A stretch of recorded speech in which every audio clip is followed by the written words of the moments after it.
Bien, en esta segunda parte del video tutorial de los años radicales o gobiernos radicales me voy a referir al segundo gobierno radical, al gobierno de Marcelo Torcuato de Alvear, entre 1922 y 1928.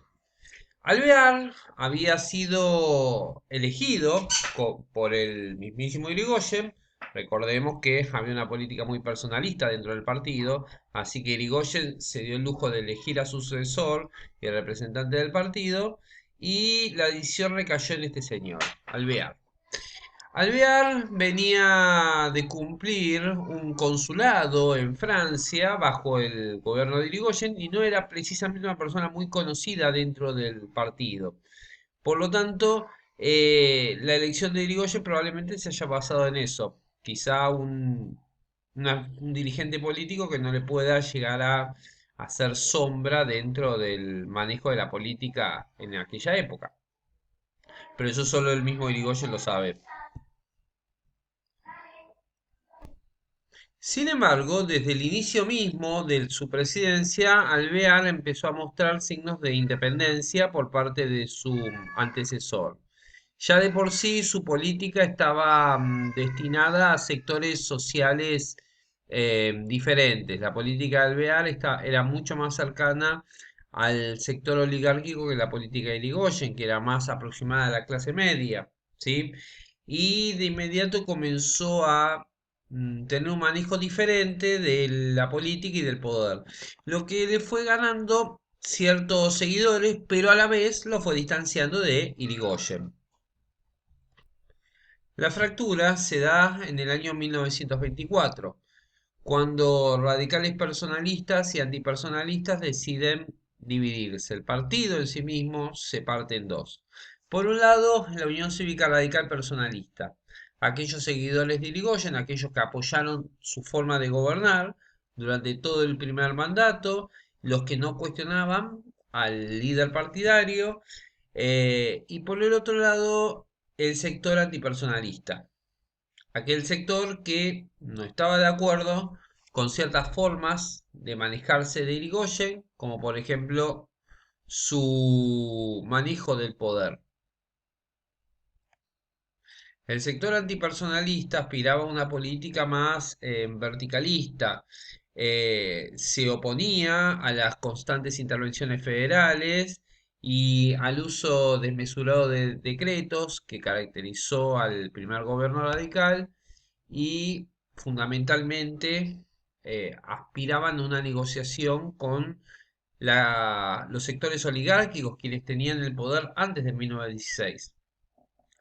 Al quedar en minoría en el Senado y al ser un partido más pequeño que el personalista, deciden plantear ciertas alianzas políticas y estratégicas con sectores de la oposición, con los conservadores, quienes antes detentaban el poder. No obstante, habrán varios radicales antipersonalistas de renombre que van a integrar sus filas, como por ejemplo Arturo Goyeneche, Vicente Gallo, Leopoldo Melo, pero fundamentalmente el futuro presidente Roberto Ortiz. Todos mantenían estrechos vínculos con los sectores más poderosos del país, sectores económicos, por supuesto, y a futuro eso también les va a traer cierto rédito político, fundamentalmente durante la Semana Trágica, pero eso se verá en otro video tutorial. Entonces, a partir de 1924, comienza una lucha interna, más que nada mediática, entre ambos líderes radicales. Irigoyen, controlando la propaganda del partido, lanza una serie de críticas hacia el gobierno de Alvear, más promesas a futuro de una posible reelección por parte de Irigoyen, ya que para las elecciones de 1928 Irigoyen iba a poder volver a postularse. Recordemos que la elección todavía no estaba permitida en Argentina. Así fue como en 1928 esta campaña electoral y mediática da sus frutos e Irigoyen vuelve a ganar las elecciones derrotando al candidato antipersonalista de Alvear. Así es como inicia el segundo gobierno de Hipólito Yrigoyen. Sin embargo, en este segundo gobierno las cosas se le van a complicar al caudillo radical. Por un lado, porque la obvia razón de la condición de salud del presidente, que ya su edad era mucho más avanzada que en el primer gobierno, le van a dificultar la toma de decisiones.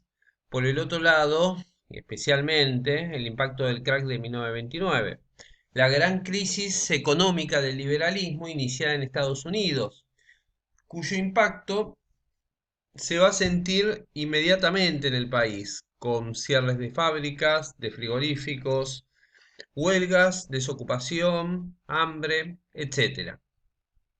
Sin embargo, también se va a tener que enfrentar con la oposición de diversos sectores que no solo son políticos, sino que también sociales y económicos. Por un lado, los obreros que sufrieron la represión del primer gobierno en la Semana Trágica, en la Patagonia.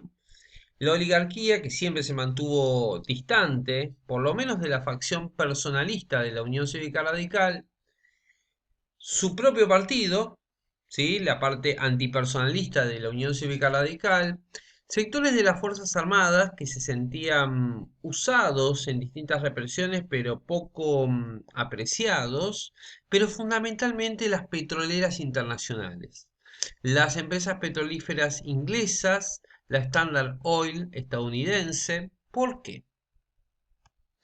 Está claro que la creación de YPF fue un problema para los capitales petrolíferos internacionales, ya que tuvieron cierta competencia indeseada proveniente de la mismísima nación donde extraían el petróleo, pero lo que más irritó a los sectores capitales internacionales del petróleo fue un proyecto de ley presentado por Irigoyen, que proponía la nacionalización total de los pozos petroleros, o sea, que todos los pozos petroleros estén bajo el control y la exploración total de YPF, ni más ni menos. O sea, asegurar la soberanía energética total de Argentina, lo que obviamente hubiera sido un golpe duro para las empresas petrolíferas extranjeras.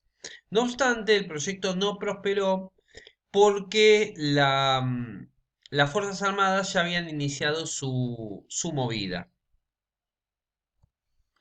El 6 de septiembre de 1930, respaldados o amparados por la oligarquía, la Liga Patriótica, las petroleras internacionales, los medios de comunicación, fundamentalmente el que se ve en la imagen, el diario Crítica, y otros sectores políticos, los generales Uriburu y Justo derrocan al gobierno de Irigoyen, iniciando el primer golpe de Estado cívico-militar. Cívico por la participación civil o por el apoyo civil al intento, más que dicho al intento, a la concreción golpista, y por el otro lado por la participación militar. Se inicia el primero de una larga lista de golpes de Estado en nuestro país, que van a culminar en 1976. Una larga tradición que va a implicar la permanencia o la intervención militar en la política argentina.